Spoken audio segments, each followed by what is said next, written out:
श्रीमद् भगवद गीता। श्रीमद् भगवद गीता अध्याय नंबर 18 और 18वें अध्याय में आज श्लोक आहे 28 नंबर का श्लोक पढ़ते हैं। अयुक्त प्राकृतस्तब्धश शठो नैष्कृतिको लसः विषादी दीर्घसूत्री च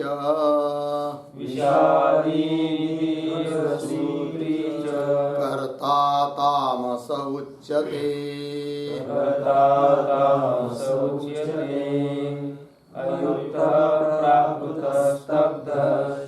शठो नैष्कृतिको लसः विषादी दीर्घसूत्री च कर्ता तामस उच्यते। अयुक्तः प्राकृतः स्तब्धः शठः नैष्कृतिकः अलसः विषादी दीर्घसूत्री च कर्ता तामसः उच्यते। ठीक है, चलिए भाई। तो कर्ता के भी 3 भेद होते हैं, ये बात कही थी। सात्विक कर्ता, राजस कर्ता और तामस कर्ता। उसमें से सात्विक कर्ता कौन होता है और राजस कर्ता कौन होता है, इसकी चर्चा हुई श्लोक नंबर 26-27 में। अब तामस कर्ता किस प्रकार का होता है इसको बता रहे हैं। तो बता रहे हैं, पहला उसका विशेषण है अयुक्त। अयुक्त है मतलब क्या कि जो समाहित चित्त वाला नहीं है, बहिर्मुख है, ठीक है ना, वो अयुक्त हुआ। और प्राकृत है, प्राकृत का मतलब है बिल्कुल जिसको अच्छे संस्कार नहीं है, संस्कार रहित है, ऐसा उसको बोलेंगे प्राकृत। स्तब्ध, स्तब्ध का मतलब होता है अनम्र, जिसको नम्रता पता ही नहीं है, घमेंडी उसको कहेंगे, तो वो हुआ स्तब्ध। और शटह, शटह करता होता है जो कपटी है, उसको बोलेंगे शटह, जो दूसरे को ठकाता है, कपटी है, ठीक है, इस प्रकार का। और नैष्कृतिक, नैष्कृतिक का मतलब है जो दूसरे का अपमान करता है या दूसरे की आजीविका का उच्छेद कर देता है कि नहीं, ऐसा जो होता है उसको बोलते हैं नैष्कृतिक। और अलस, आलसी होता है। और विषादी, हमेशा खिन्न रहता है, शोकमय रहता है, शोक करना ही उसका हमेशा चलता है, शोकी दुखी रहता है। और दीर्घसूत्री है कि नहीं, दीर्घसूत्री का मतलब होता है कि जो काम थोड़े समय में कर सकते हैं, जितने समय में थोड़े समय में कर सकते हैं उतने समय में न कराकर उसको बहुत लंबा खींचता है, इसको क्या बोलेंगे, दीर्घसूत्री। जो काम 1 घंटा में हो सकता है उसको 4 दिन लगा देना, वो क्या हुआ, दीर्घसूत्रता। इस प्रकार का जो कर्ता है उस कर्ता को बोलते हैं क्या जी, तामस कर्ता। हो गया, अन्वय हुआ था क्या, अन्वय सरल है, पहली पंक्ति सरल है। अयुक्त प्राकृत स्तब्ध शटः नैष्कृतिक अलस। उत्तरार्ध में विषादी च दीर्घसूत्री कर्ता तामस उच्यते। ठीक है, चलिए भाई भाष्य में देखते हैं। तो अयुक्त, अयुक्त का अर्थ कर रहे भाष्यकार असमाहित, मतलब जिसका चित्त समाहित नहीं है, अंतर्मुख नहीं है, ऐसा जो व्यक्ति बहिर्मुख चित्त वाला उसको कहेंगे अयुक्त, असमाहित। प्राकृत, प्राकृत का मतलब कर रहे हैं, अर्थ लिख रहे हैं भाष्यकार, अत्यंत असंस्कृत बुद्धि बाल समः, मतलब अत्यंत बिल्कुल भी उसकी संस्कृत बुद्धि नहीं है, असंस्कृत बुद्धि, संस्कार बिल्कुल है नहीं उसको। कैसा, बाल समः, बालक की तरह, मतलब क्या, विद्या विहीन इत्यर्थ। बाल समय मतलब क्या, बालकों को कोई विद्या नहीं है, तो विद्या विहीन।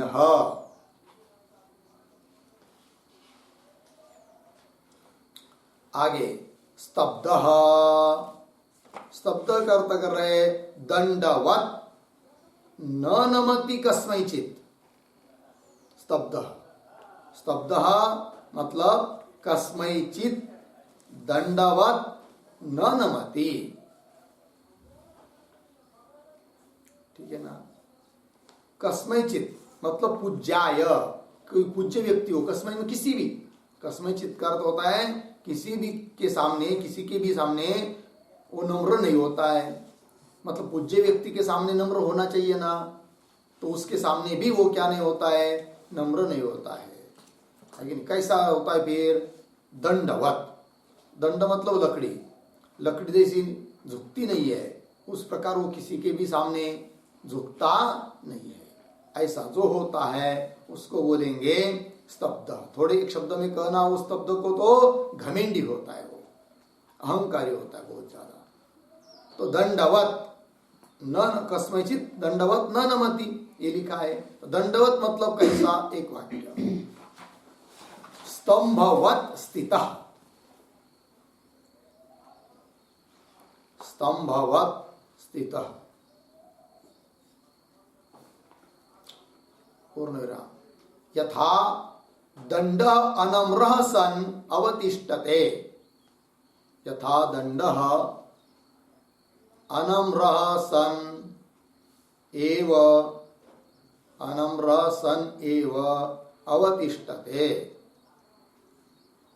तद्वत् अयम अपि इत्यर्थः। तद्वत् अयम अपि इत्यर्थः। ठीक, देखिए भाई, स्तंभ की तरह, खांब की तरह, जैसा दंड लकड़ी, दंड काठी अनम्र सन झुकती नहीं है, उसी तरह ये भी क्या होता है, उसकी तरह ही टाइट रहता है, झुकता नहीं है, ठीक है ना। ऐसा जो होता है वो स्तंभ हुआ। आगे क्या लिखा है भाई, शटह, शटह का मतलब भाष्यकार कर रहे हैं मायावी, शक्ति गुहनकारी। मायावी, मायावी का मतलब कपटी, मतलब उसका स्पष्टीकरण है शक्ति गुहनकारी। शक्ति गुहनकारी मतलब क्या, स्व सामर्थ्यम गोप्ता, अपने सामर्थ्य को छिपा के रखने वाला।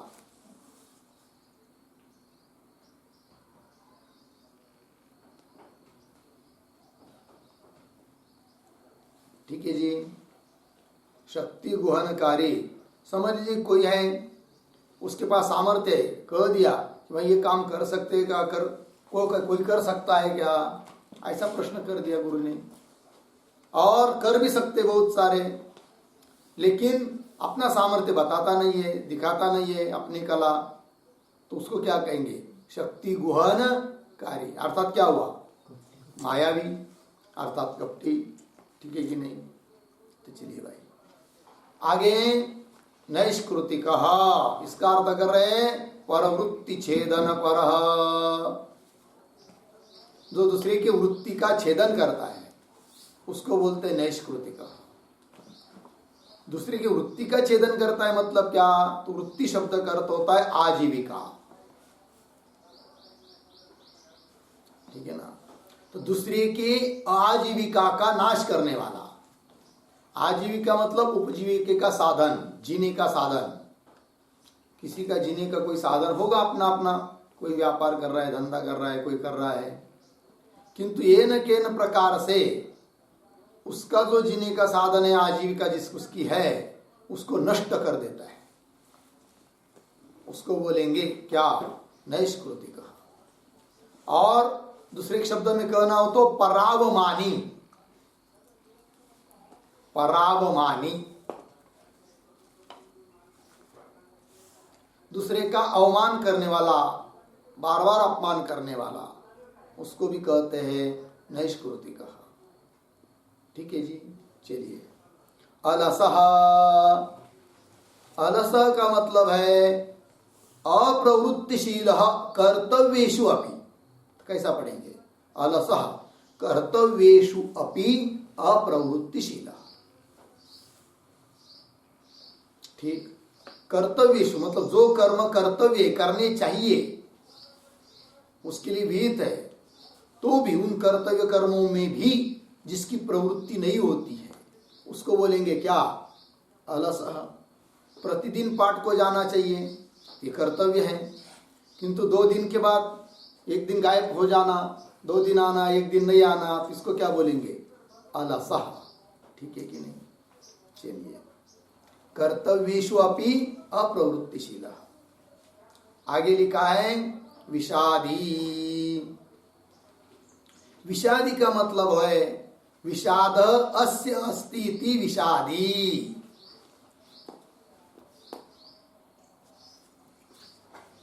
विषाद अस्य अस्ति इति विषादी। विषाद का मतलब होता है खेद,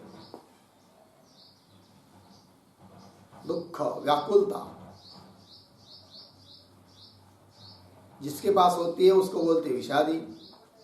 एक शब्द में पर्याय शब्द कहना हो तो शोकशील, शोक करने का जिसका स्वभाव है उसको कहते विषादे। और एक वाक्य, सततम असंतुष्ट स्वभावत्वेन, सततम असंतुष्ट स्वभावत्वेन अनुशोचनशील, अनुशोचनशील।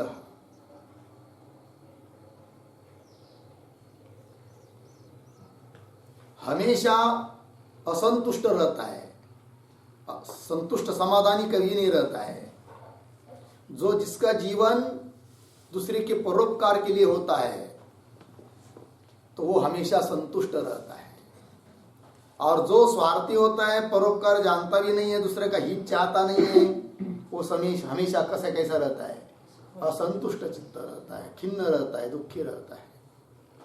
तो असंतुष्ट स्वभाव होने के कारण हमेशा शोक ही करता है, अनुशोचनशील, उसको बोलेंगे क्या? विषादी। भाष्यकार अर्थ कर रहे विषादी शब्द का सर्वदा अवसन्न स्वभाव, हमेशा अवसन्न स्वभाव वाला।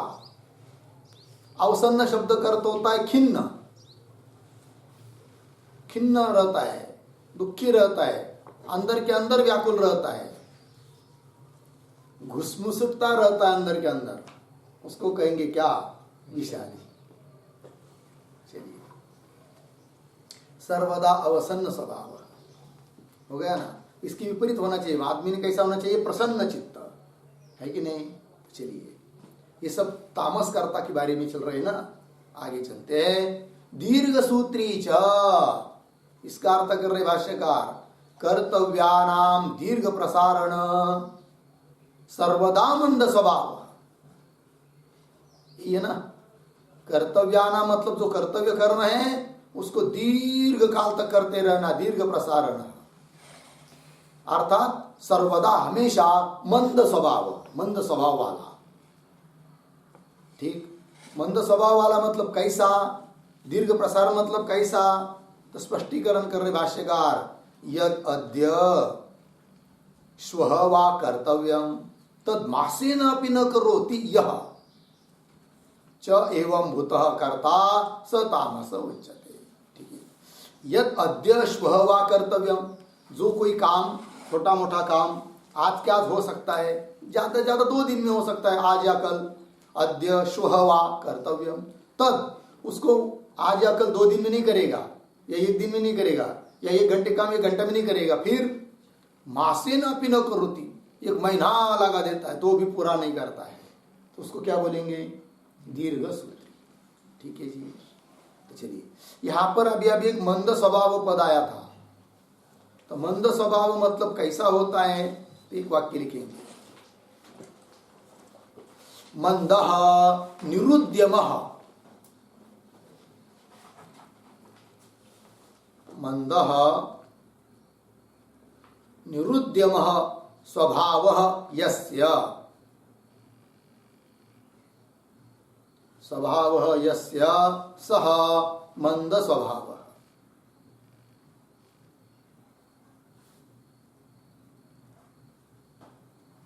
ठीक, निरुद्यम है, उद्योगशील नहीं है, ऐसा जिसका स्वभाव है उसको कहेंगे मंद स्वभाव, मंदाड़। ठीक है ना जी। आगे चलिए। यद अद्य श्वः वा कर्तव्यम तद मासेन अपि न करोति। ठीक है ना, तद मासेन अपि न करोति, इसके ऊपर भी लिखते एक वाक्य। सम्यक आलोच्य एव,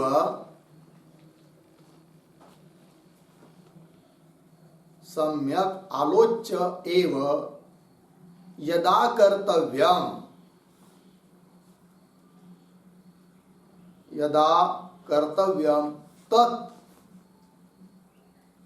तदा एव कुर्यात्, तत् तदा एव कुर्यात् अर्धविराम। न तु दीर्घम आलोचयन, न तो दीर्घम आलोचयन कर्तव्य कर्म कालम, कर्तव्य कर्म कालम अतिपातयेत इति, अतिपातयेत इति अर्थ देखिए भाई। सम्यक आलोच्य एव यदा कर्तव्यम, वैसा तो कोई भी काम अच्छी तरह से आलोचन करके विचार करके ही करना चाहिए, लेकिन इसका मतलब ये नहीं है कि कोई काम करना है तो विचार करने में ही वो 10-12 साल लगा दे फिर काम करे, तो फिर जिस समय में जो काम करना था वो काम तो विचार में ही लगा दिया तो फिर तो समय गया ना। ऐसा नहीं होना चाहिए, ये उसका अर्थ है। क्या लिखा है? सम्यक आलोच्य एव यदा कर्तव्यम, विचार करके यदि करना है तो तत् तदा एव कुर्यात्, तो तुरंत जल्दी से जल्दी निर्णय लेकर वो काम करना, कार्य करना चाहिए। तदा एव कुर्यात्। न तो दीर्घम आलोचयन, ऐसा न करे कि क्या कि दीर्घ काल तक विचार ही करता बैठे, फिर जिस समय जो करना था वो समय तो चला गया तो व्यर्थ जाएगा समय। वही हुआ।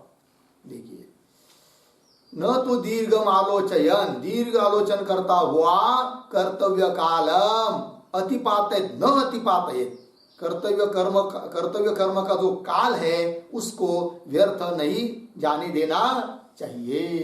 ये बात हो गई। ठीक है जी। चलिए समझ लीजिए किसी को अभी वर्षा हो गई है और खेत जोतना है, अब विचार कर रहा है, तो विचार क्या झट्टी से विचार करना चाहिए, वापसा हुई या नहीं हुई और कर देना चाहिए। लेकिन नहीं 4 महीने विचार करते बैठ गया, इस खेत में वापसा हुई कि नहीं, अच्छा इसमें ज्वारी पेरू या हरभरा पेरू या मूंग पेरू, है कि नहीं, कौन सी फसल लगाओ या कपास लगाओ, ऐसे करते करते 4 महीना चला गया।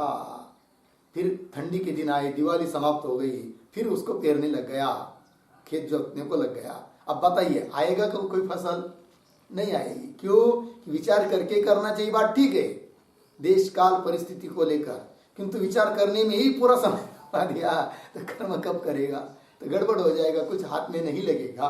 लग गया जी। चलिए ये हो गया ना भाई। मासेन अपि न करोति, हो गया ना पंक्ति।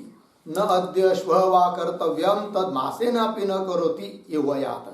यह च एवं भूत कर्ता, इस प्रकार का जो कर्ता होता है सह तामस उच्चते, उस कर्ता को बोल दिया। कैसा करता है वो? तामस।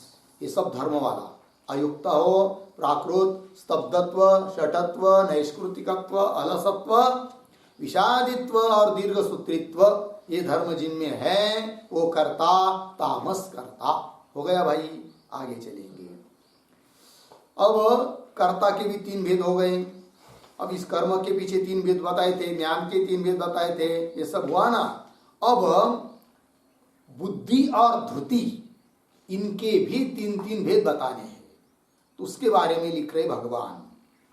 बुद्धेर्भेदं धृतेश्चैव बुद्धेर्भेदं धृतेश्चैव गुणतस्त्रिविधं शृणु गुणतस्त्रिविधं शृणु प्रोच्यमानमशेषेण प्रोच्यमानमशेषेण पृथक्त्वेन धनञ्जय पृथक्त्वेन धनञ्जय बुद्धिर्भेदं धृतेश्चैव गुणतस्त्रिविधं शृणु प्रोच्यमानमशेषेण पृथक्त्वेन धनञ्जय बुद्धेः भेदं धृतेः च एव गुणतः त्रिविधं शृणु प्रोच्यमानम् अशेषेण पृथक्त्वेन धनंजय।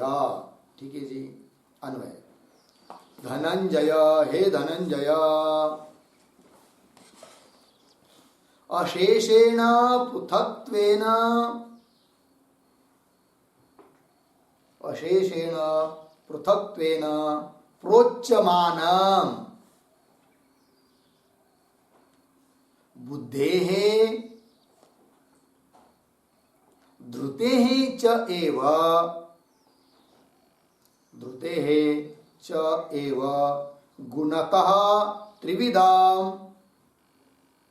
गुणतः त्रिविधां भेदां शृणु। ठीक, अर्थ देखिए भाई। धनंजय, हे धनंजय, भगवान करे अर्जुन को, भाई अशेषेण मतलब संपूर्ण रूप से और पृथक्त्वेन अलग अलग करके बताऊंगा मैं। ऐसा नहीं कि ऐसा भी घसट मसट करके बता दूंगा फिर सुनने वालों को पता ही न चले कौन सी सात्विक बुद्धि है, कौन सी राजस है, कौन सी तामस, ऐसा नहीं। अगदी साफ साफ अलग अलग कहूंगा और पूर्ण रूप से कहूंगा, है कि नहीं। अशेषेण पृथक्त्वेन प्रोच्यमानम, कहा जाने वाली, कही जाने वाली, क्या कहे जाने वाली भेद। प्रोच्यमानम भेदम, कहे जाने वाले भेद किसके, बुद्धे है धृते है च एव, बुद्धि के भेद और धृति के भेद कहे जाने वाले किसके अनुसार, गुणतः त्रिविधम, गुण के अनुसार। सत्वगुण, रजोगुण, तमोगुण गुण होते हैं, तो गुण के अनुसार ये जो तीन प्रकार के भेद है, त्रिविधम भेदम, उनको हे अर्जुन तुम सुन लो, श्रृणु। हो गया। चलिए भाई भाष्य में, बुद्धेः भेदम धृतेः च एव भेदम गुणतः, गुणतः का अर्थ कर रहे सत्वादि गुणतः, त्रिविधाम शृणु इति सूत्रोपन्यास। ठीक। प्रोच्यमानम, प्रोच्यमानम का अर्थ कर रहे कथ्यमानम। अशेषेण, अशेषेण का अर्थ कर रहे निरवशेषतः, यथावत, निरवशेषतः मतलब यथावत। पृथक्त्वेन अर्थात विवेकतः। ठीक। धनंजय, तो धनंजय तो संबोधन है। तो देखिए भाई क्या कह रहे हैं, तो धनंजय, भगवान कह रहे अर्जुन को, हे धनंजय। थोड़ा अन्वय भी करके पढ़ सकते तो कोई दिक्कत नहीं। अशेषेण, धन कैसा, पहले हे धनंजय, अशेषेण निरवशेषतः यथावत पृथक्त्वेन विवेकतः, उसके पीछे आएंगे प्रोच्यमानम कथ्यमानम, शुरू से बुद्धेः भेदम, बुद्धेः भेदम च, एक शब्द छोड़कर च धृतेः एव भेदम गुणतः सत्वादि गुणतः त्रिविधाम शृणु इति सूत्रोपन्यास। ठीक है, देखिए भाई अर्थ। हे अर्जुन, अशेषेण, अशेषेण मतलब निरवशेषतः, अर्थात संपूर्णता से, और संपूर्ण रूप से कहूंगा, वो भी कैसा, यथावत, जैसा है वैसा ही कहूंगा। और कैसा कहेंगे? पृथक्त्वेन, विवेकतः, अलग अलग करके। संपूर्ण रूप से यथावत कहेंगे, और पृथक्त्वेन मतलब विवेकतः, अलग अलग करके। विवेकतः क्या? बुद्धेः भेदम, बुद्धि के भेद और धृति के भेद, जो कि गुणतः, गुण के अनुसार, सत्वादि गुणतः त्रिविधम, 3 प्रकार के होते हैं। इति सूत्रोपन्यास, इस सूत्र की तरह भगवान का कहना हुआ। फिर आगे उसकी व्याख्या है, जैसे ये संग्रह वाक्य हुआ ये श्लोक, जिसको व्याख्या ग्रंथ भी कह सकते हैं, है कि नहीं? और उसका ही व्याख्या आगे वाला 30वां श्लोक, प्रवृत्तिम च निवृत्तिम च इत्यादि आगे वाले श्लोक आएंगे। तो यहां पर कह दिया सूत्रोपन्यास। तो सूत्रोपन्यास मतलब क्या? एक वाक्य लिखेंगे,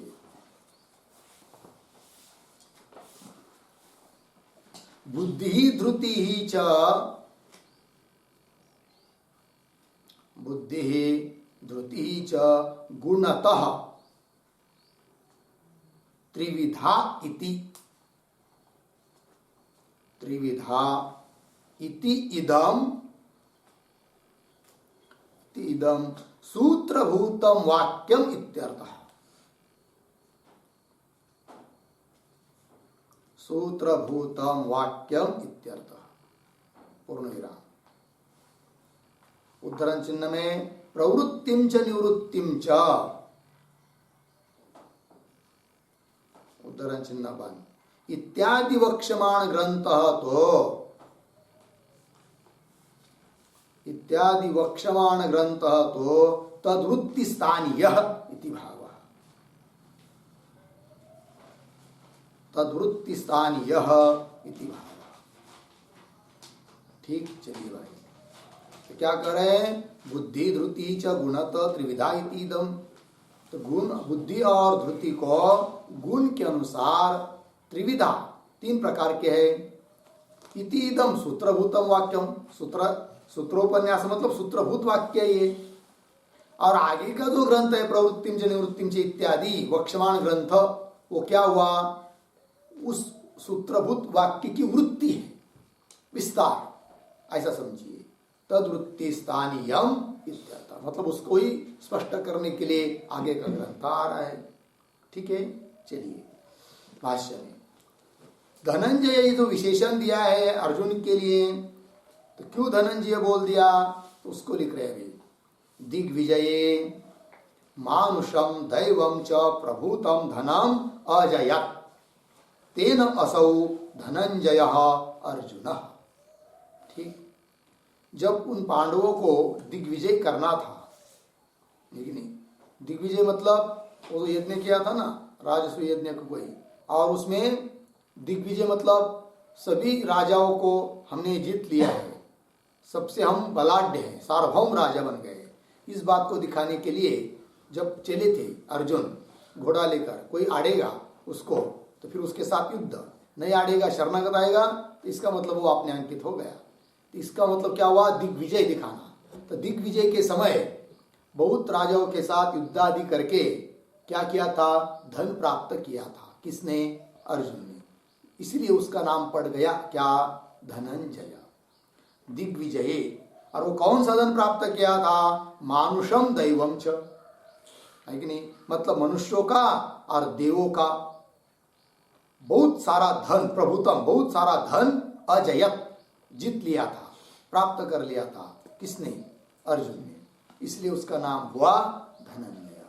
दिग्विजय मानुषम दैवम च प्रभुतम, बहुत सारा, पुष्कळ, प्रभुतम, धनम अजयत, तेन, उसके कारण से, उसके निमित्त से, असौ धनंजय, इसको धनंजय नाम पड़ गया। अर्थात कौन है वो? अर्जुन। अर्जुन ही है, अर्जुन का ही नाम धनंजय है।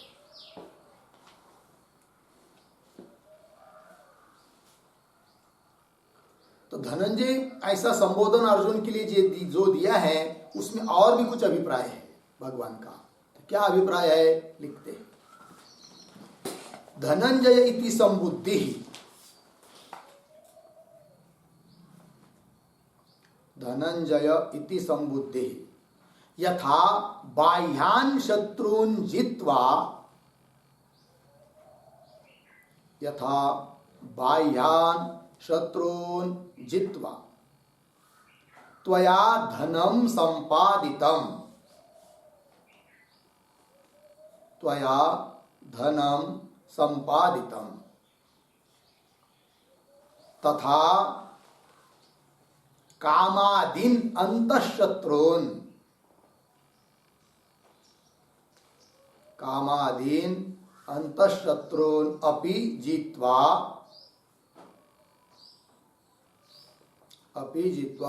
मोक्षः संपादनीयः,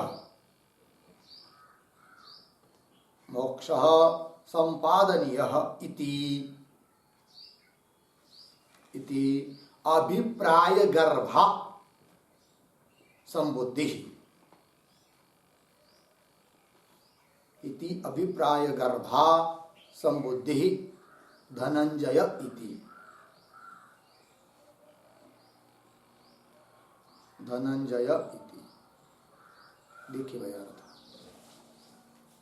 धनंजय इति संबुद्धि क्या लिख रहे? यथा बाह्यान शत्रुन जित्वा त्वया धनम संपादितम। भगवान कहना चाहते इस संबुद्धि के माध्यम से अर्जुन को कि अर्जुन, तूने बाह्य शत्रु को जीत कर बहुत सारा धन संपादित किया, प्राप्त किया, तथा उस प्रकार से कामादीन अंतःशत्रुन अपि जित्वा, काम क्रोध आदि जो अंतःशत्रु है, भीतर के शत्रु है, उनको जीत कर मोक्ष संपादनीय, मोक्ष प्राप्त करना चाहिए।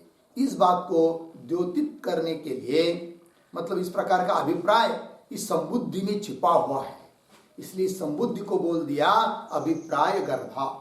इस प्रकार का अभिप्राय है गर्भ में, पेट में जिसके, ऐसी हुई कौन? संबुद्धि, संबोधन कौन सा? हे धनंजय। हो गया जी। चलिए भाई आगे। अब बुद्धि के 3 भेद बताने हैं, फिर उसके बाद वृत्ति के। तो सात्विक बुद्धि कौन है, राजस कौन है, तामस कौन है, इसकी चर्चा भी चालू हुई। तो सात्विक बुद्धि को बता रहे श्लोक नंबर 30 में। प्रवृत्तिं च निवृत्तिं च, प्रवृत्तिं च निवृत्तिं च, कार्याकार्ये भयाभये, कार्याकार्ये भयाभये, बन्धं मोक्षं च या वेत्ति, बन्धं मोक्षं च या वेत्ति, बुद्धिः सा पार्थ सात्विकी, बुद्धिः सा पार्थ सात्विकी। प्रवृत्तिं च निवृत्तिं च, कार्याकार्ये भयाभये, बन्धं मोक्षं च या वेत्ति, बुद्धिः सा पार्थ सात्विकी। प्रवृत्तिं च निवृत्तिं च कार्याकार्ये भयाभये, बन्धं मोक्षं च या वेत्ति, बुद्धिः सा पार्थ सात्विकी। ठीक अन्वय देखिए। पार्थ, हे पार्थ,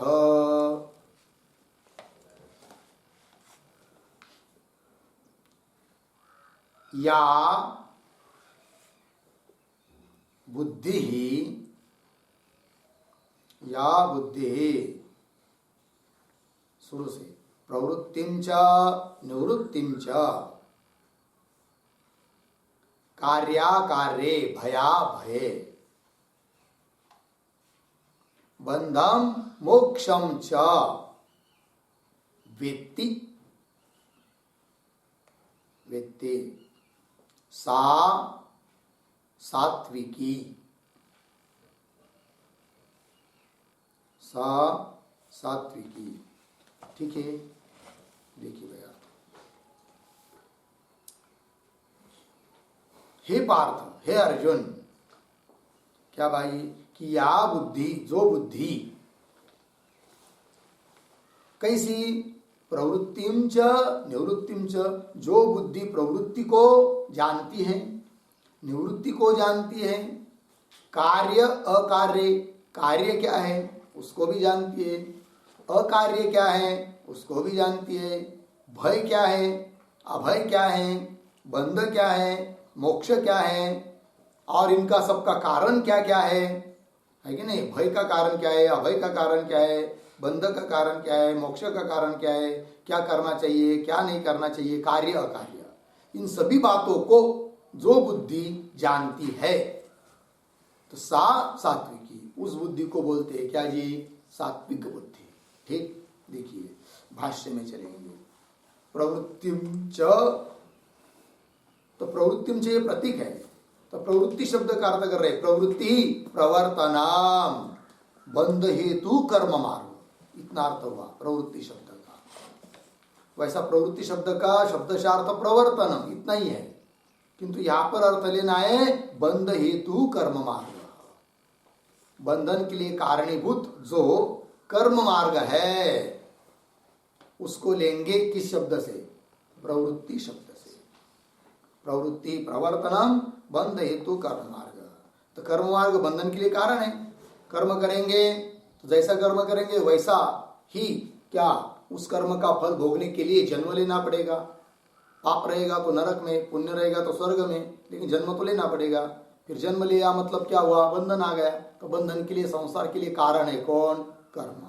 ठीक है, तो वो कर्म मार्ग हुआ प्रवृत्ति, चाहे शुभ कर्म चाहे अशुभ कर्म, ये सब प्रवृत्ति है। प्रवृत्तिम च, प्रवृत्ति ही प्रवर्तनम बंध हेतु कर्म मार्ग हुआ। आगे निवृत्ति क्या है? तो निवृत्ति ही च, निवृत्ति ही मोक्ष हेतु संन्यास मार्ग। निवृत्ति शब्द का अर्थ कर दिया मोक्ष के लिए कारण जो संन्यास मार्ग है वो हुआ निवृत्ति। आगे चलिए, बंध मोक्ष समान वाक्यत्वात् प्रवृत्ति निवृत्ति कर्म संन्यास मार्गौ इति अवगम्यते। ठीक है, अब यहां पर प्रश्न उपस्थित होगा कि भाई आपने प्रवृत्ति का अर्थ प्रवर्तन इतना ही करना चाहिए था, निवृत्ति का अर्थ निवर्तन इतना ही करना चाहिए था, किंतु आपने तो विशेष अर्थ कर दिया। प्रवृत्ति शब्द का अर्थ केवल प्रवर्तन नहीं किया, अपितु कर्म मार्ग अर्थ कर दिया, बंधन के लिए जो कारण है। और निवृत्ति शब्द का अर्थ केवल निवर्तन नहीं किया, अपितु मोक्ष के लिए कारणीभूत जो संन्यास मार्ग उसको आपने समझ लिया किस शब्द से? निवृत्ति शब्द से। ऐसा अर्थ क्यों किया? जबकि व्यवहार में प्रवृत्ति निवृत्ति शब्द का अर्थ प्रवर्तन निवर्तन इतना ही होता है। तो उसका उत्तर दे रहे भाष्यकार क्या कि यद्यपि वैसा है, प्रवृत्ति का अर्थ प्रवर्तनम, निवृत्ति का अर्थ निवर्तनम, ये बात ठीक है, किंतु इसी श्लोक में बंध और मोक्ष आया है और बंध मोक्ष के साथ समानाधिकरण हुआ प्रवृत्ति निवृत्ति का, क्योंकि एक वाक्य में आ गए। इसीलिए हमको प्रवृत्ति और निवृत्ति शब्द का अर्थ करना पड़ा क्या? कर्म मार्ग जो कि बंधन के लिए कारण है और संन्यास मार्ग जो कि मोक्ष के लिए कारण है। इसलिए ऐसा अर्थ किया कि शब्द का प्रवृत्ति निवृत्ति, वही लिखा है। बंध मोक्ष समान वाक्यता, समान वाक्यत्वात् मतलब बंध मोक्ष के साथ समान वाक्य में, एक ही वाक्य में, एक ही श्लोक में आए हुए है पद। कौन से? प्रवृत्ति निवृत्ति, वही लिखा। बंध मोक्ष समान वाक्यत्वात्, एक वाक्य में होने से प्रवृत्ति निवृत्ति, इसका अर्थ कर दिया कर्म संन्यास मार्गौ इति अवगम्यते, यही उसका अर्थ यहां पर लेना है। ठीक, चलिए एक वाक्य लिखेंगे इस पर। ननु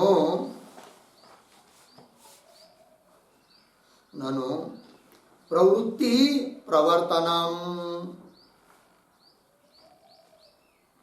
अर्धविराम, प्रवृत्ति प्रवर्तनम अर्धविराम, निवृत्ति निवर्तनम, निवृत्ति निवर्तनम इति कुतः न व्याख्यायते, इति कुतः न व्याख्यायते प्रश्न चिन्ह। अतः आह बंधेति, अतः आह बंधेति पूर्ण विराम।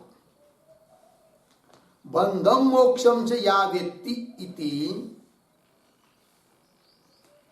बंधम मोक्षम च या वेत्ति इति वाक्येन समान वाक्यत्वात्, इति वाक्येन समान वाक्यत्वात् प्रवृत्तिं च निवृत्तिं च वेत्ति इति वाक्यस्य प्रवृत्तिं च निवृत्तिं च इति वाक्यस्य बंध मोक्ष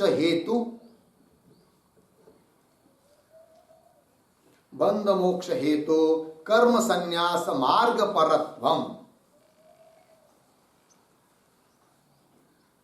कर्म संन्यास मार्ग परत्वम इति भाव। ठीक है जी, देखिए वही अर्थ।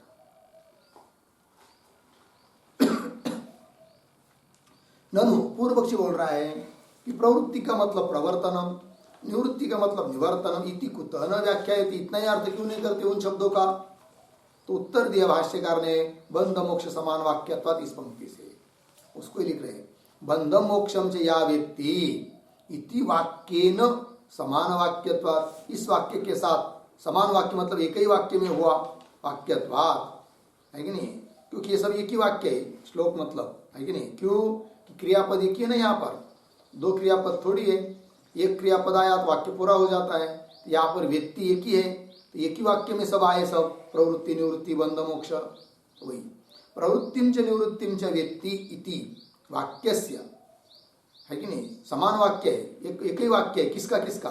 बंधम मोक्षम च या व्यक्ति और प्रवृत्तिं च निवृत्तिं च व्यक्ति, ये सब वाक्यस्य। इसलिए बंध मोक्ष हेतु, बंध मोक्ष के लिए कारण कर्म संन्यास मार्ग परत्वम, कर्म मार्ग संन्यास मार्ग परक, इन शब्दों का अर्थ कर दिया हमने। कौन सा? प्रवृत्ति और निवृत्ति शब्द का। चलिए आगे। अब आगे कार्याकार्य, ये प्रतीक है, उसका अर्थ कर रहे हैं विहित प्रतिषिद्धे कर्तव्या कर्तव्ये करणाकरणे इति एतत्। ठीक है, देखिए भाई, कार्याकार्य, कार्य मतलब करने के लिए उचित है तो उसको बोलते कार्य, और अकार्य मतलब जो करने के लिए उचित नहीं है, तो उसको स्पष्टीकरण कर दिया विहित प्रतिषिद्धे। जो विहित है, करने के लिए कहा है शास्त्र ने, वो कार्य हुआ, और जिसका निषेध किया है वो क्या हुआ? अकार्य हुआ। ठीक, तो विहित प्रतिषिद्धे कर्तव्या कर्तव्य, करने के लिए योग्य और करने के लिए जो योग्य नहीं है उसको बोलेंगे अकर्तव्य, तो विहित और प्रतिषिद्ध हुए। ठीक, अर्थात करना करने, करने के लिए योग्य, न करने के लिए है कि नहीं, करने के लिए जो योग्य उसको बोलेंगे करण, और जो करने के लिए योग्य नहीं है, अकर्तव्य है, निषिद्ध है, उसको बोलेंगे अकरणे। ठीक है ना? तो करना करने इति एतत् हो गया जी। करण मतलब क्रिया, है कि नहीं? तो करने के लिए योग्य क्या है, अयोग्य क्या है, इन सब बातों की चर्चा हुई कार्याकार्य इति एतत्। आगे कस्य, कस्य के बाद प्रश्न चिन्ह।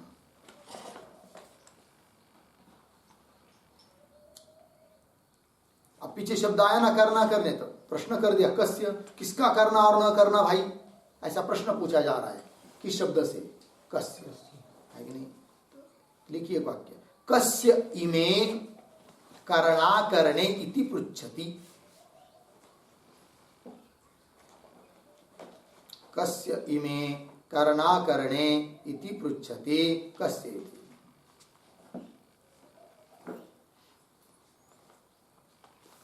मतलब किसका करना और किसका न करना, इस बात को पूछ रहा है पूर्व पक्षी किस शब्द से?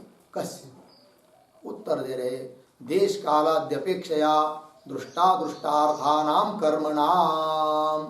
ठीक, देश कालादि, देश काल, है कि नहीं, परिस्थिति, है कि नहीं, ये सबको देखकर, देश कालादि अपेक्षा, उनकी अपेक्षा करके दृष्टादृष्टार्थानाम कर्मणाम, दृष्ट अदृष्ट मतलब जिसका फल दृष्ट है या अदृष्ट है, इस प्रकार के कर्मों का करना और न करना, कार्य अकार्य, इसको भी जो बुद्धि जानती है उसको बोलेंगे क्या?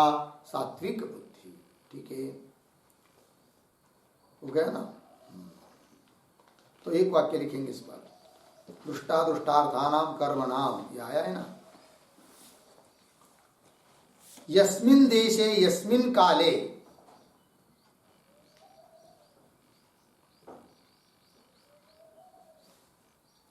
यस्मिन् देशे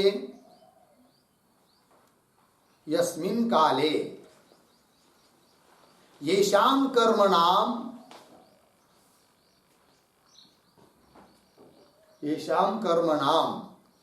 शास्त्रतः करणम् अकरणं च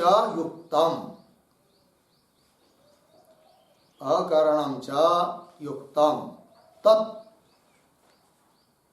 सर्वं यथावत् वेत्ति इत्यर्थः।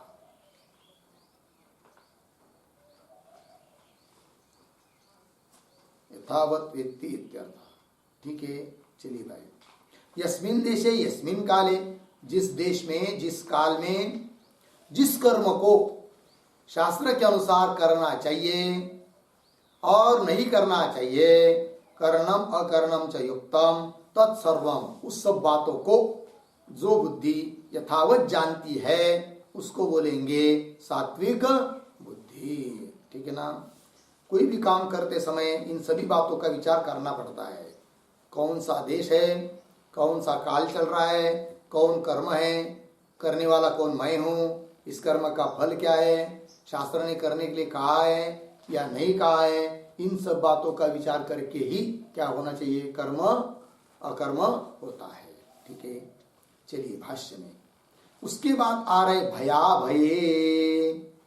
ठीक, लिख रहे उसको भाष्यकार बिभेति अस्मात् इति भयम। आगे क्या है, तद विपरीतम अभयम। ठीक, देखिए भाई, तो भया भय, भय और अभय, तो भय और अभय इनको कारण परख लिया। बिभेति अस्मात् इति भयम, जिससे आदमी डरता है ना उसको लिया भय शब्द से, है कि नहीं। और उसके विपरीत क्या हुआ, अभय हुआ। ठीक, और लिख रहे आगे भयम च अभयम च भया भये, भय और अभय इनको बोलेंगे भया भय। अर्धविराम। दृष्टा दुष्ट विषयो हो भया भयो हो कारणे इत्यर्थः। भया भय शब्द से क्या लेना है, भय अभय का कारण को लेना है। तो जो बुद्धि भय अभय को जानती है, मतलब किसको जानती है, भय के कारण को और अभय के कारण को जो बुद्धि जानती है वो सात्विक बुद्धि है। भया भय भी कैसा, दृष्टा दुष्ट विषयो हो भया भयो हो कारणे, मिला ना जी। दृष्ट अदृष्ट विषय हो, मतलब जिसका विषय दृष्ट है या अदृष्ट है, ऐसे भय अभय के कारण को जो बुद्धि जानती है उसको बोलते हैं क्या, सात्विक बुद्धि। हो गया। तो चलिए, तो यहाँ पर भया भय के बारे में लिखते समय पहला वाक्य क्या आया, बिभेति अस्मात् इति भयाम। इस पर लिखते एक वाक्य होगा, थोड़ा पर्दा बदल कराओ। देखिए, भया भय काढून टाका, उजेड येत नाही आहे। भया भय शब्दौ अत्र, पूरा का करा ना, लेगा तुम्ही अडाणी करता बघ, लिया भया भय शब्दौ,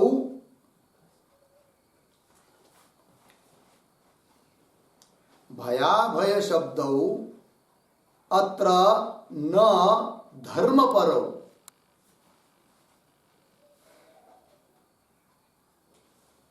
भया भय शब्दौ अत्र न धर्मपरौ किंतु तद हेतुपरौ इति आह। तद हेतुपरौ इति आह बिभेति इति।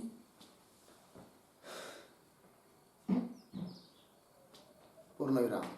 यस्माद् बिभेति तद भयम, यस्माद् बिभेति तद भयम। अर्धविराम। यस्मात् न बिभेति तद अभयम इत्यर्थः। यस्मात् न बिभेति तद अभयम। देखिए भैया, भया भय शब्द यहां पर धर्म परक नहीं है, मतलब भय और अभय नहीं, उस कारण परक है। भय का कारण अभय का कारण। अत्र न धर्म परो किंतु तद हेतु परो, भय का हेतु अभय का हेतु परक है। तो उसको स्पष्ट कर दिया, यस्मात् विवेति तद भयम, जिससे डरता है उसको बोलेंगे भय, और जिससे नहीं डरता है उसको बोलेंगे अभय।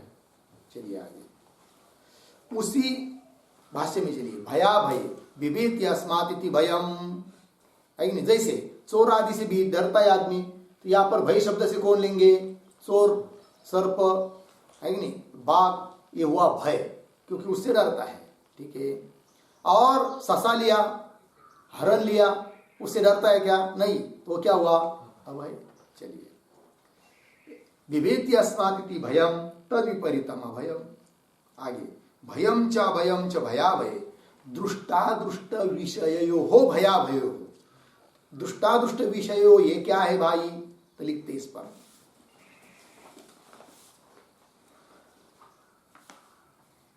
चोर व्याघ्रादि जन्यम भयम दृष्टम।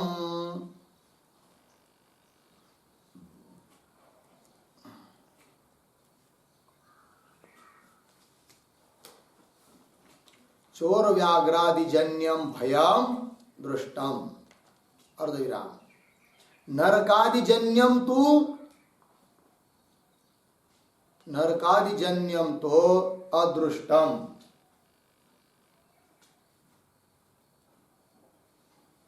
तथा पत्न्यादिजन्यम, पत्न्यादिजन्यम अभयम, अभयम कौंस में लिखिए भय राहित्यम, कौंस बंद, अभयम दृष्टम, अर्धविराम। सुकृतादिजन्यम तो अभयम, सुकृतादिजन्यम तो अभयम अदृष्टम इति विवेकः, अदृष्टम इति विवेकः। पूर्णविराम। तयोः कारणे, तयोः कारणे, पूर्णविराम, ते अपि कारणे दृष्टादृष्टे एव,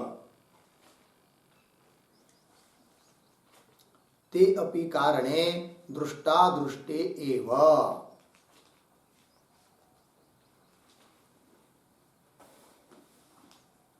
दृष्टादृष्टे एव, पूर्णविराम।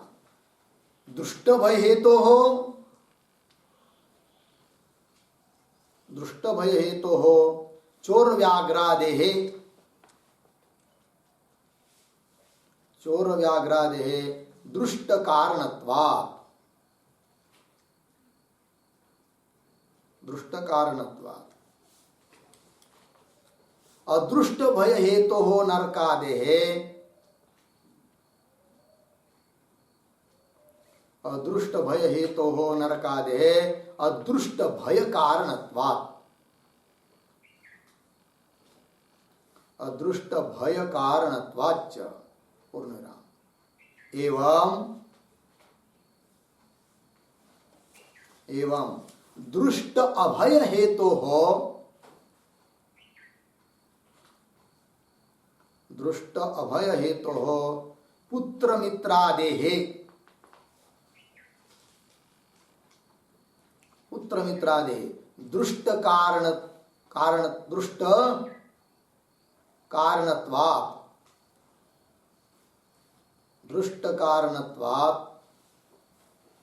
अदृष्ट भय हेतु हो अदृष्ट,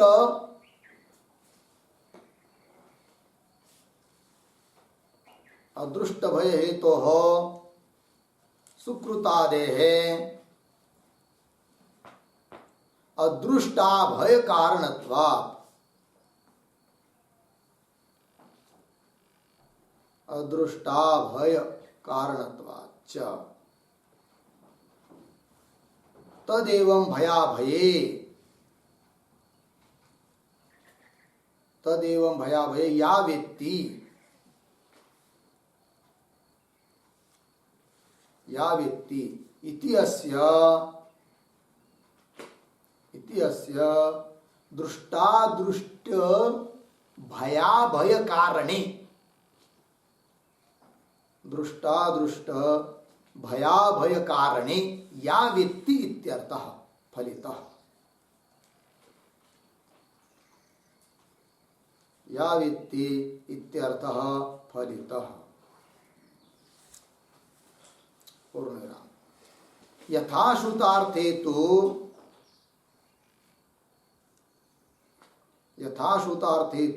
इदं भयम्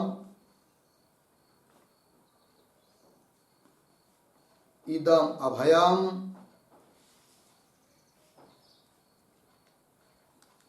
इति भयाभय रूप धर्म ज्ञानस्य,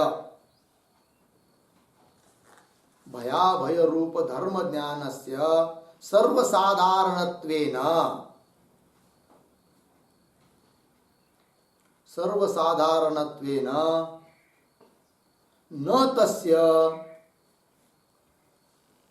न तस्य सात्विक बुद्धि धर्मत्वं स्यात्, न तस्य सात्विक बुद्धि धर्मत्वं स्यात् इति बोध्यम्।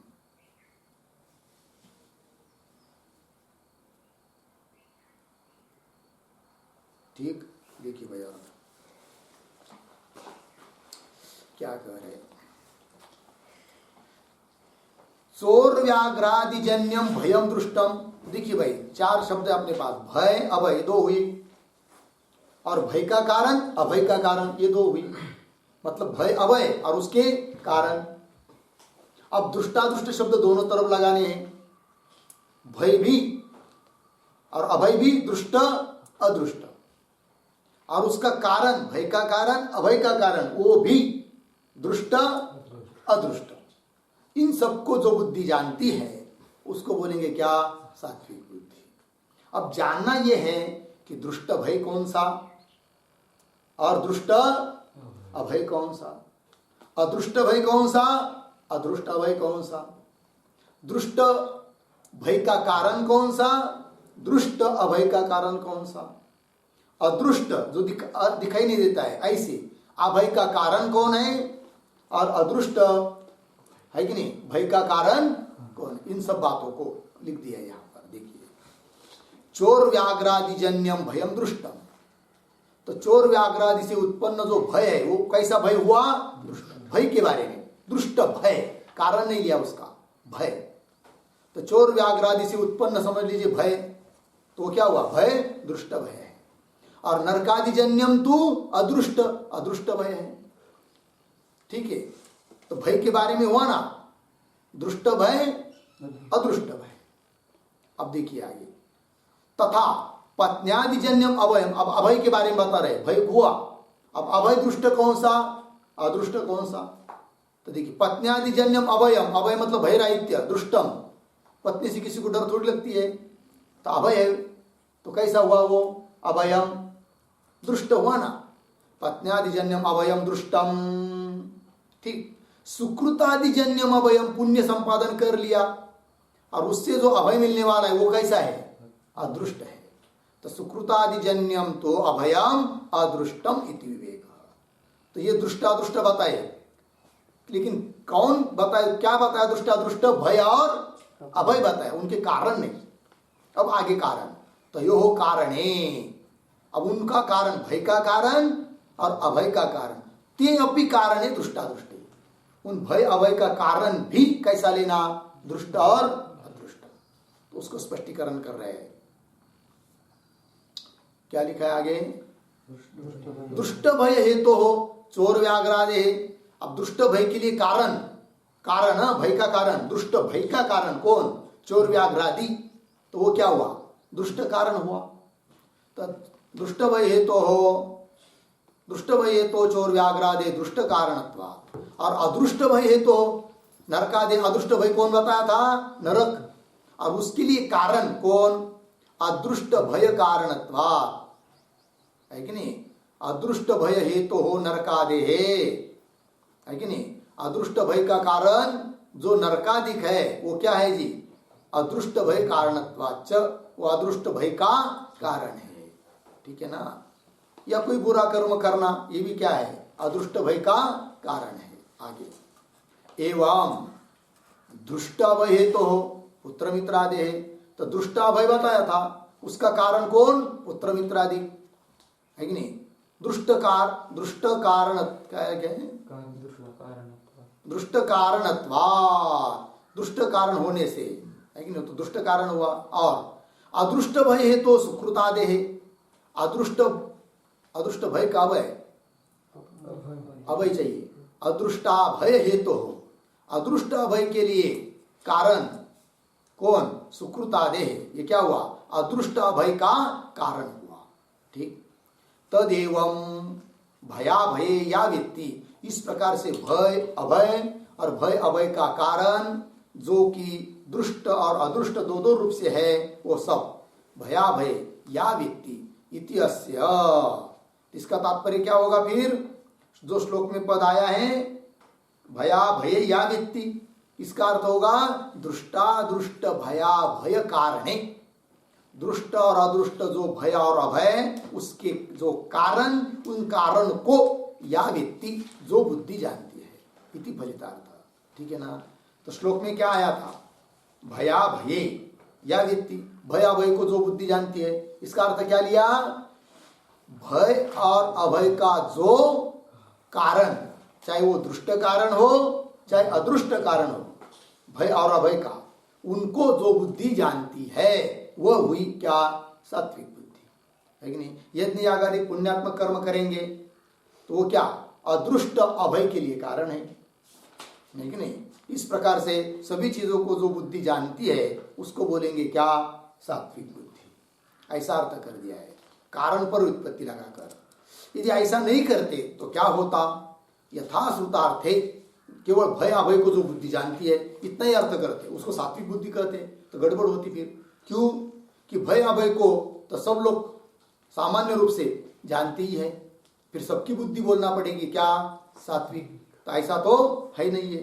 इसलिए अर्थ किया भाष्यकार ने क्या, भय अभय का कारण को सब लोग नहीं जानते, किंतु भय अभय को सब लोग जानते हैं। देखिए यथा श्रुतार्थे तु इदम भयम इदम अभयम इति भयाभय रूप धर्म ज्ञानस्य, भय अभय रूप धर्म का ज्ञान सर्वसाधारणत्वेन, वो सब साधारण है, न तस्य सात्विक बुद्धि धर्मत्व, इसलिए वो सात्विक बुद्धि नहीं होगी, सात्विक बुद्धि का वो धर्म नहीं होगा, न तस्य सात्विक बुद्धि धर्मत्वम स्यात् इति बोध्यम। हो गया जी।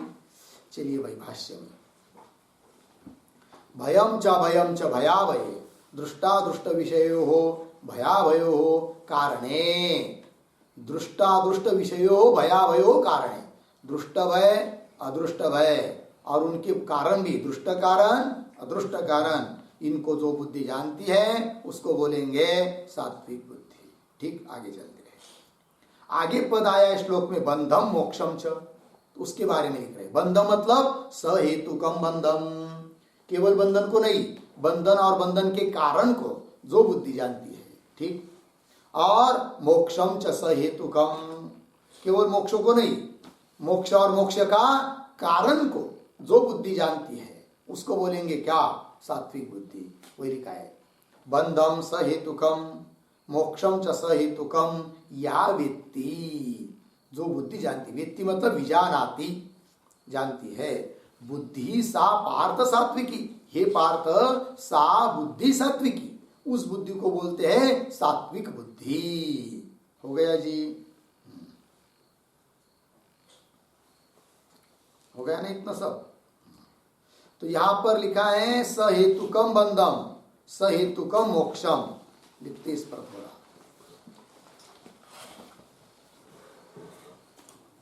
ननो संसार बंध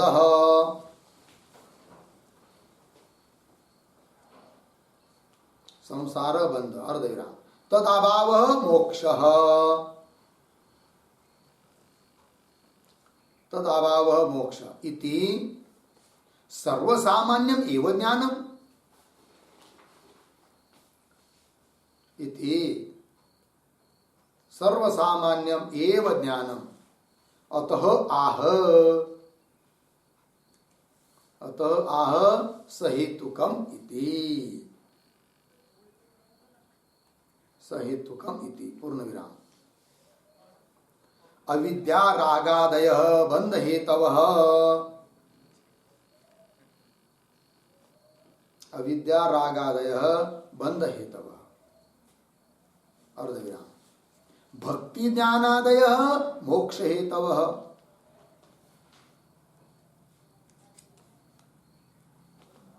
भक्ति ज्ञानादय मोक्ष हेतवः इति विवेकः। इति विवेकः पूर्ण विराम। बंध हेतु भय हेतु च। बंध हेतु भय हेतु च कर्णात्मक प्रवृत्ति मार्ग। कर्णात्मक प्रवृत्ति मार्ग पूर्ण विराम। मोक्ष हेतु अभय हेतु च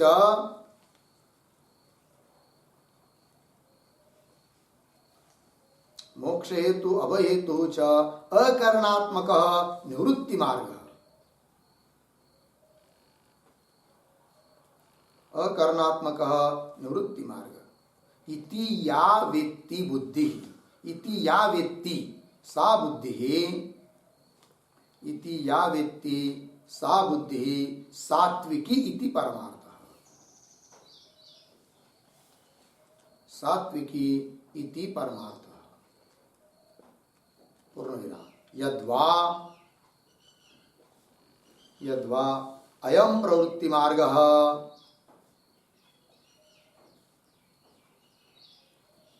अयं निवृत्ति मार्गः अयं निवृत्ति मार्गः अस्मिन् देशे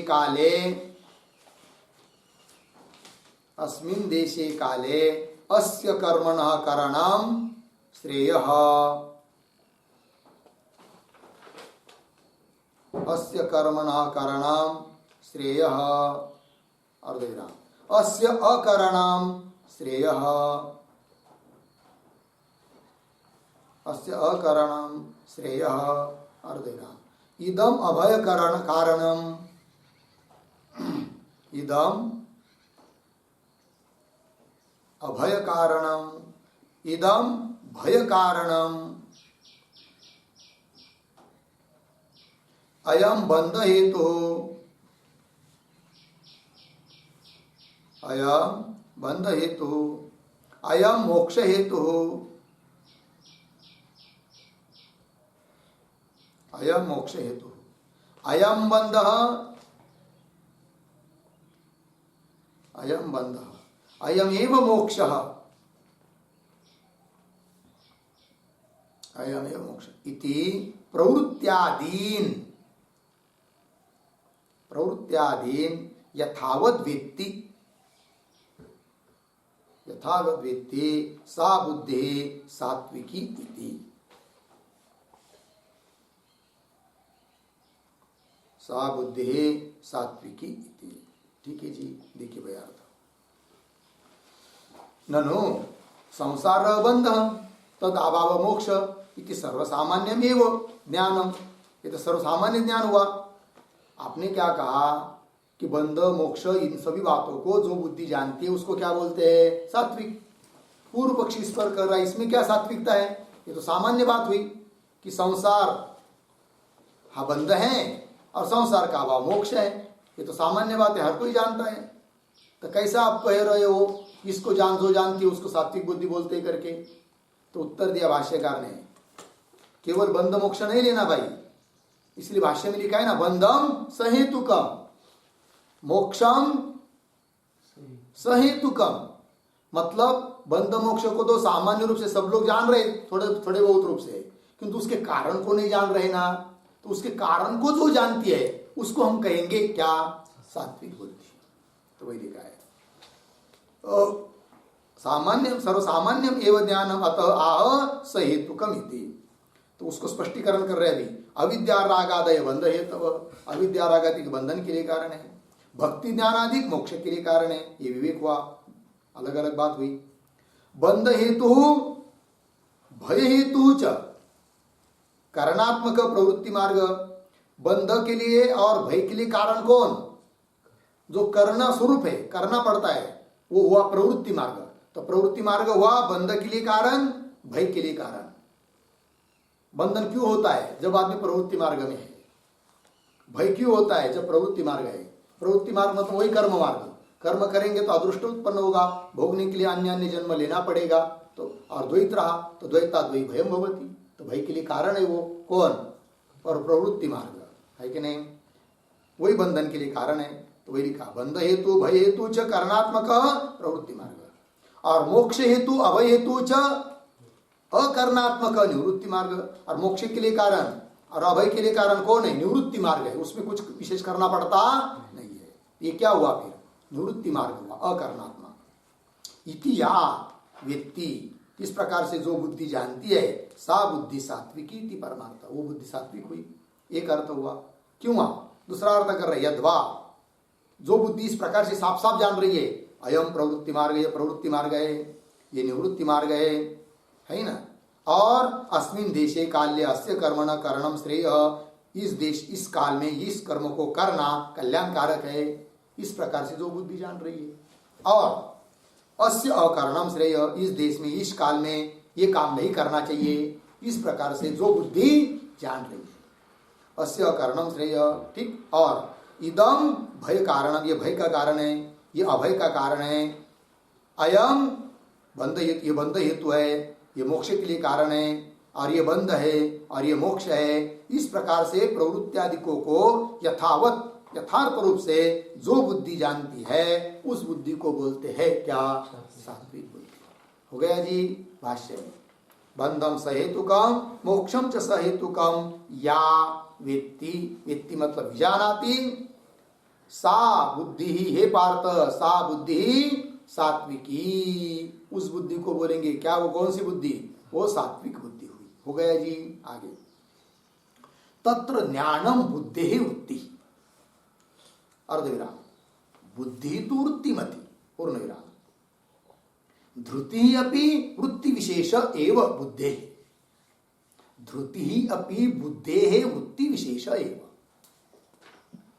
धृति अपि वृत्ते, धृति अपि बुद्धे वृत्ति विशेष एव। हो गया जी।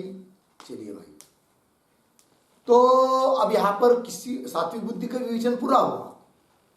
अब भाष्यकार इस बात को कह रहे हैं कि किसी को संदेह हो जाएगा, क्योंकि पीछे ज्ञान के 3 भेद बताए थे ना, सात्विक ज्ञान, राजस ज्ञान, तामस ज्ञान। और अभी किसके भेद बता रहे हैं? बुद्धि के, सात्विक बुद्धि, राजस बुद्धि, तामस बुद्धि। किंतु ये क्या बात हुई भाई? तो हम तो सुने आए हैं कि बुद्धि ज्ञान होता है, ज्ञान ही बुद्धि होती है। तो ज्ञान के भेद कर दिया, पुनः उस बुद्धि के भेद कर रहे, अर्थात ज्ञान की भेद कर रहे, तो क्या अंतर हुआ? क्यों ऐसा दोहरा रहे? किसी को संदेह होगा, ऐसा न हो इसलिए स्पष्ट कर रहे कि भाई ज्ञान शब्द से थोड़ा अलग लेना है, बुद्धि शब्द से अलग लेना है। तो ज्ञान शब्द से किसको लेना है, बुद्धि शब्द से कौन है, तो इसका स्पष्टीकरण कर रहे यहाँ पर भाष्यकार एक वाक्य में। तो तत्र, तत्र शब्द आए ना, तत्र का मतलब लिखिए बुद्धि ज्ञानयो मध्य,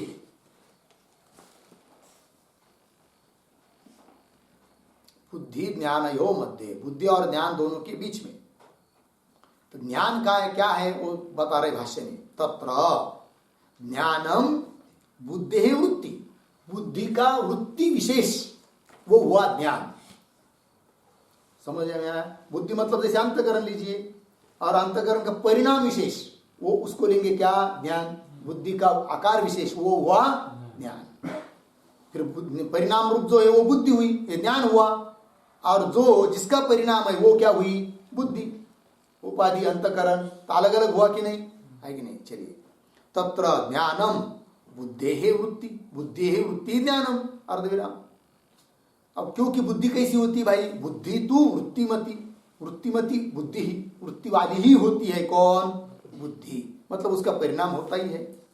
और फिर धृति क्या है? तो उसको भी लिख दिया, धृति ही अपि बुद्धे है वृत्ति विशेष है। वह धृति भी कोई अलग चीज नहीं है, बुद्धि का ही एक वृत्ति क्या है जी? बुद्धि का ही एक परिणाम विशेष क्या है? धृति है, जिसका विचार आगे आने वाला है। ठीक, ये हुआ श्लोक नंबर 30 पूरा। आगे का विचार कल करेंगे। ओम पूर्णमदः पूर्णमिदं पूर्णात् पूर्णमुदच्यते पूर्णस्य पूर्णमादाय पूर्णमेवावशिष्यते। ओम शांति शांति शांति।